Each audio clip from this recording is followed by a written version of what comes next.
Kamusta pong muli mga kababayan? Nagbabalik po muli ang inyong katambay, si Katambay Manong po dito po sa Tambayang mga kabayan. Samahan niyo po ang inyong lingkod. Magkomentuhan po tayo. Bago po tayo siyempre po mag-umpisa, babatiin ko po muna kayo ng magandang umaga po, magandang tanghali, magandang hapon, magandang gabi, magandang madaling araw po sa atin lahat saan man sulok ng bansa at Pilipinas tayo naroon. Naway maingatan po tayo mga kababayan. Ito po, umpisahan na po natin mga tambay. Ito pong nakaraang araw po. Nakita naman po natin, talaga itinodo na yata nila.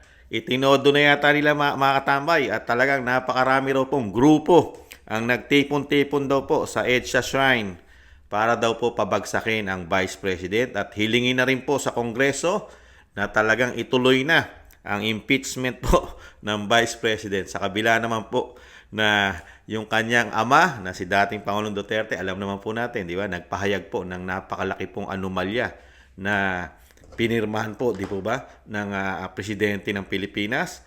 Yung budget po natin 2025 ay napakaraming blanco. Sabi nga ni dating Pangulong Duterte, para ka nagbigay ng tseke sa kanila ng walang laman, blanco, pinirmahan mo lang. Bahala na sila. Pero hindi naman po yan ang topic natin. Na-vlog na po natin yan. Kaya nga po, paano mo i-impeach ang isang vice president? Na hirap mong mahanapan ng butas para sabihin mo na isang korap.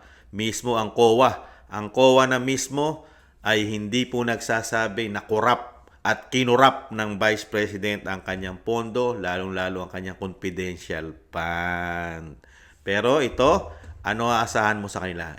Karamihan dito makakaliwang grupo Sumusuporta sa CPP, NPA, NDF, itong grupo na ito. At alam naman po natin na sila ang unang tatamaan, lalo na baka mawala na po sila, ang grupo nila, pag naging presidente po ang Vice President. At lalo-lalo na ang korupsyon. Ang korupsyon nilang lahat, baka mawala na rin po at baka makulong pa sila mga kababayan pag pinaimbestigahan yan ng Vice President kung siya na po ang Pangulo ng bansa mga kababayan. Napakarami niya pong alam na anomalyang ginagawa yata nila mga kababayan. Pakinggan po natin ang balita.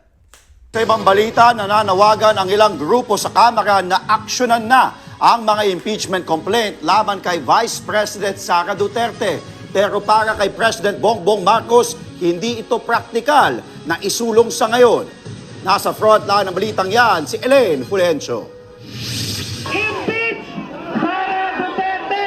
Impeach!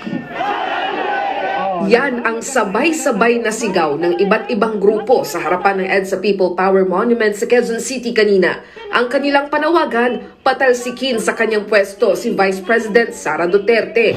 Matatanda ang 3 impeachment complaint nang inihain sa Kamara laban sa pangalawang Pangulo.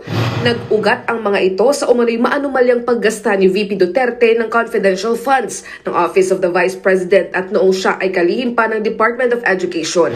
Kabilang sa mga nakiisa sa pro-impeachment rally si ACT Teachers Representative Franz Castro mula sa grupong Makabayan. Aniya, wala pa ring usad ang mga inihaing impeachment complaint laban kay VP Duterte. Dapat ito ay dalhin na kay Speaker ng Secretary General. At si Speaker naman, dahil 3 yung impeachment, i-endorse ito doon sa Committee on Justice. Nakiisa rin ang grupong Magdalo sa pagtitipon para sa impeachment ng Vice Presidente. The ball is with the Congress naman It's with the congressmen and the senators whether the process will push through. Ngayon, may mga violations. We believe that there are violations of the Constitution. There may betrayal of the public trust, especially dun sa funds, tsaka sa mga disbursement of different funds, ganyan. Na hindi siya sinasagot, she should be accountable for it. Nauna nang sinabi ni House Secretary General Reginald Velasco na hihintayin pa nila hanggang sa susunod na linggo kung mayroon pang maghahain ng ika-4 na impeachment complaint. Si Pangulong Bongbong Marcos naman naniniwalang problematic at hindi praktikal ngayon ang impeachment laban sa ikalawang Pangulo. Well, JP is one of our best legal thinkers in the country. Napainggan na po natin yan. Na-vlog na po natin yan mga tambay. Tama naman. Tama naman po ang sinasabi ni Pangulong Marcos. Hindi pa tamang panahon ngayon, Franz Castro, at na itong Magdalo at itong mga sumusuporta po sa CPP, NPA, NDF at ang Makabayan Black, mga tambay, yung grupo po nila ay karamihan po nandiyan. At meron din po mga vlogger dyan, mga tambay, mga vlogger po na sumusuporta po sa kanila. At syempre po, meron din po yata mga vlogger dyan na hindi po nababayaran, mga katambay. Nandiyan po. Napakarami na. Yan po yata yung ginawa nilang pantapat. Yung kanilang pantapat po sa ginawa po ng INC, na Iglesia ni Cristo na rally.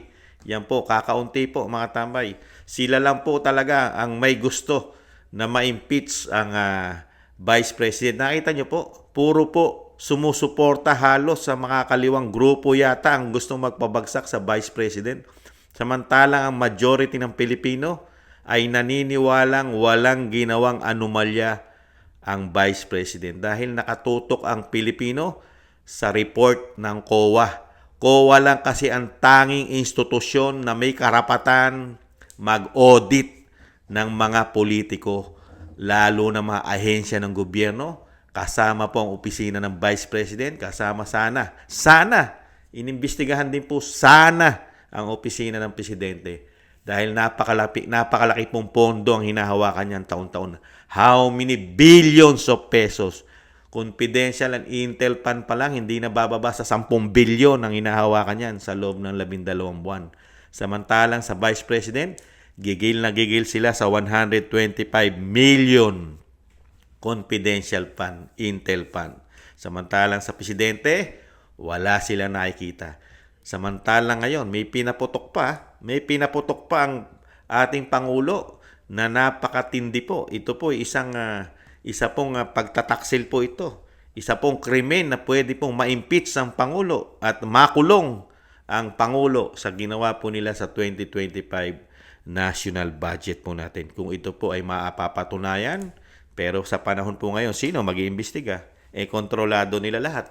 Di ba? Maiimbestigahan lang po yan pag hindi na po sila nasa pwesto. Di ba? Ganun lang po yan. Kaya nga po dito, mga kabayan, yung ginawa po nilang sinasabing rally, wala po yan. Media lang po tumatangkilik dyan. Bulok na po sa taong bayan yan. Yung Makabayan Black, lalo si Franz Castro na nagsalita pa, saka yung grupo ng Magdalo, dyan po sa EDSA Shine. Wala, mga bulok na po yan. Mga sinusuka na po yan. Diretso sa inodoro na po yan. Plus na po yan. Napakatagal na po pinlas yan. Lalo po ang grupo ng Magdalo na sa pangunguna po yata ni dati Senador Trillanes. Ilang beses na pong na-shoot sa inodoro po ng taong bayan yan. Wala na pong mahihita at wala na pong nakikita ang mga Pilipino na magandang ginawa nila sa ating bayan. Di ba? Lalo-lalo ang Makabayan Black. Yumayaw-yaw lang yung mga yan dahil politika, panahon ng politika, panahon ng kampanyahan, panahon na para sila ay makabalik sa kapangyarihan. Ganun lang naman po yan. Pero pagka sila ay nasa kapangyarihan at malayo po ang politika at malayo pa ang halalan, ano ginagawa niyan? Puro pagpapasarap lang sa buhay. Isang damukal na korupsyon ang natutuklasan ni BP Sara at ni dating Pangulong Duterte sa institusyon ng Kamara at Senado. Miyaw-yaw ba yan?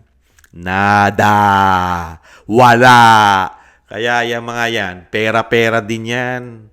Pera-pera din yan mga yan. Yung sinasabi, Magdalo na yan, di umano. At pati yung Makabayan Black na yan, yung mga sumusuporta sa CPP, NPA, pera-pera lang yan. Ginagamit lang din ang pera ng Pilipino, pera ng bayan, sa mga sarili nilang mga interes lang. Nakita niyo mga itsura ngayon? Mukha pa ba silang mahihirap ngayon? Mukha pa ba silang naghihikaw sa buhay ngayon? Lalo si Franz Castro. Nakita niyo ba itsura? Mukha pa ba siyang mahirap ngayon? Mga babayan. Sige nga, yumaman na sila ng yumaman dyan. Baka nga may bahay na rin sa ibang bansa yan eh. Di kaya, nagtatanong lang si Kamanong. At ang sinasabi nga natin, pilit na pinabababa sa pwesto si Vice President. Bakit kaya hindi natin ipilit din na kailan kaya siya makukulong? I-post din natin sa Supreme Court yung kanyang pinail o sinasabi na nag-file pa siya para yung kanyang kaso ay ma-delay yata. Di ba ba? Dinulog niya sa Supreme Court yata yung kanyang child abuse case. Di ba? Yung kanyang conviction ng child abuse, mga katambay. Sana kuligligin din natin ang korte ng Pilipinas, lalo ang Supreme Court. Bilisan nila ang pagrepaso o pag-review sa kaso ni Franz Castro ng child abuse. Convicted na ito sa lower court. Di ba? Convicted na to eh. May conviction na po ito. Di ba? Dinala niya lang po sa higher court ito, mga katambay. Kaya hindi pa po siya nakukulong, mga kababayan. Kaya dito po, nakikita nyo po ang talagang kung sino po ang merong itinatagong mga anomalya, may kasalanan sa bayan, napakaraming kasalanan sa bayan.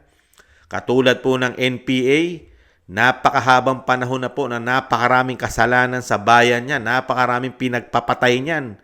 Marami pinagpapatay po yan. Lalo-lalo mga ordinaryong tao, kapulisan, militar, mga pinagtotodas nila, inaambus nila.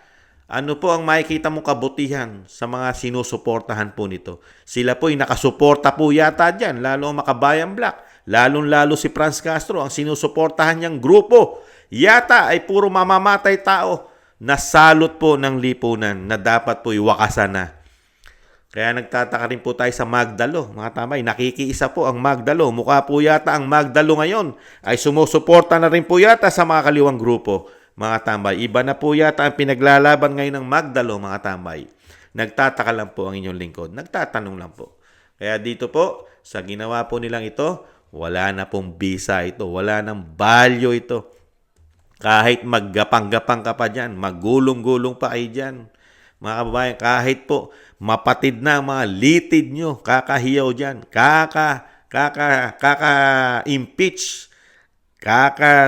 kakasabi ng mga sinasabing itanggalin na, impeach na, madaliin na, idalin na sa speaker. Speaker action na. Yung Secretary General, inutosan kayo ni Franz Castro. Dalhin nyo na raw sa speaker para ang speaker madala na sa Senado para po maumpisa na raw po ang impeachment, mga kababayan. Pero ang taong bayan, sa nakikita po natin, mas karapat dapat na impeach ang Pangulo sa daming natutuklasan pong anomalya na walang nag-iimbestiga sa ating bansa. Walang nag-iimbestiga sa mga anomalyang natutuklasan. Yung flood control pa lang, walang nag-iimbestiga. Kahit isang congressman, mga katambay, kahit isang senador, walang nag-iimbestiga. Yung Maharlika Investment Fund, walang nag-iimbestiga kung ano na nangyari sa pera ng bayan. Di ba? Yung PDIC natin na kinuhanan po ng how many billions, Yung binenta nating ginto daw, ano na nangyari? Walang investigasyon. Saan napunta ang pera? Saan ginastos? Di ba? Bakit tayo nagbenta ng ganong karaming ginto? Sa panahon po ngayon, samantalang sa panahon ni dating Pangulong Duterte, sa mga nakaraang presidente, hindi po nagawa yan. Di po ba? Dapat imbestigahan yan.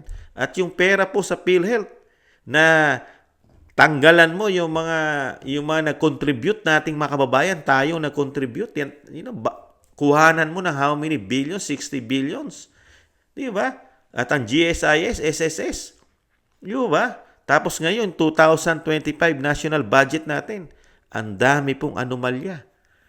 Di ba? Pero nakalusot, pinirmahan na po ng Pangulo. At magiging batas na po ito. Pirmado na. Kaya, kung hindi pa pinasabog ng isang congressman at ng dating Pangulong Duterte, malalaman po natin yan. Malalaman natin kung itutuloy nila yan. Sa palibasa, ang Pangulo yata ng Pilipinas ay hindi abogado. Kaya, malilintikan siya riyan. Hindi po yata alam ng Pangulo ng bansa ang mga nilalabag po yata nila. Ang nilalabag niya, pirma lang yata siya ng pirma o kaya kasama yata siya sa malawakan kaya na korupsyon na nangyayari sa ating bansa na ilang taon na, magtatatlong taon na. Hindi kaya sila-sila, isang sinasabing magkakasabwatan, di kaya? Nagtatanong lang po. Kaya po yan mga kababayan, yung pinupus po nila na impeachment, samantalang sila mismo, institusyon nila, ang kauna-unahang ma-impeach. Sila dapat po ang una-unang ma-impeach sa ating bansa, ang institusyon po nila. Lalong-lalo po ang Kamara na kontrolado lang ng 2 tao, ang pera ng bansa at sila lang ang kumukontrol, kumukumpas at naglalagay ng blanco, mga kababayan. Di po ba? Kaya dito po, sinasabi po natin, sino na maniniwala rito? Wala nang maniniwala dyan. Ang maniniwala lang dyan, ang maniniwala na lang yung nasa sapalan, nakikinabang, nababayaran. Sila. Konti lang naman yan. Konti lang yan. Nakita mo? Nakita natin, di ba? Nakita natin, ilan-ilan lang sila sa EDSA. Ilan-ilan lang. Hindi kaya magpanalo yan. Kahit nga mismo si Franz Castro at Magdalo, hindi nila kaya ipanalo ang kanilang mga sarili. Nada. Hindi mananalo, mga bahay. Hindi na makakabalik yan. At hindi na natin makikita yan si Franz Castro sa susunod na Senado. Dumatakbo po Senado yan sa senador, mga tambay. Wala yan. Olats yan. Saka, hintayin lang nila maging presidente ang vice president. May kalalagyan po yan. Yung mga hindi naukulong na may kaso, maukulong na po yan. At yung mga hindi naimbestigahan na malalaking korupsyon, maimbestigahan po yan. At yung mga hindi nagpapadrug test, mapapadrug test na po yan. Kasi hindi na sila pwedeng tumakbo kung hindi po sila sasailalim sa masusi at talagang drug test na totoo, mga tambay. Mangyayari po lahat yan sa panahon po ng Vice President Sara Duterte. Muli po mga tambay, yan po, nakita po natin ay pinagmamalaki po at talagang tutok na tutok ang mainstream media sa ginawa pong rally nila sa EDSA Shine na nilangaw naman po at napakarami po yatang bangaw dahil karamihan po ng nahandon ay binabangaw na po ang mga utak yata nila. Ang utak nila dahil sa sariling interes, dahil sa pakinabang, dahil yata sa pera. Kaya binabangaw na po mga utak. Talagang ang bansa natin hindi aasenso, hindi uunlad pagka may mga ganitong klaseng politiko yata. Ang ating bansa wala sa kangkungan ng bagsak natin. Kung hindi sa kangkungan, sa kumunoy. Mga babayan, napakaswerte lang po natin. Hindi bumabagsak totally ang ating bansa dahil napakarami nating mga kababayang OFW. Kung wala po tayong mga support ng OFW, bagsak po ang ekonomiya talaga natin. Wala po tayong remittance. Napakalaking tulong po ang remittance ng ating mga kababayang OFW. Kung hindi, matagal na po tayong nasa kangkungan, mga kababayan. At kung hindi po tayo nabigyan ng isang Duterte naging presidente, lalo na po. Tapos ganito po ng ganito ang magiging presidente natin yata. Talagang sa kangkungan tayo lalabas nito, mga tamay. Kumunoy. Maraming salamat po mga kabayan sa mga nagusto po ng inyong tambayang mga kabayan sa YouTube at TikTok. At ganun din po sa mga nagla-like, share, subscribe, and comment. Maraming salamat po mga kabayan. Alam na natin ang gagawin natin. Diretso lahat sila sa inidoro, mga tambay. Wala na pong visa at wala na pong valid sa mga Pilipino ang mga klase na ganitong tao na politiko sa ating bansa. Nada na. Maraming salamat po. Sa ulitin. Paalam. Bye-bye.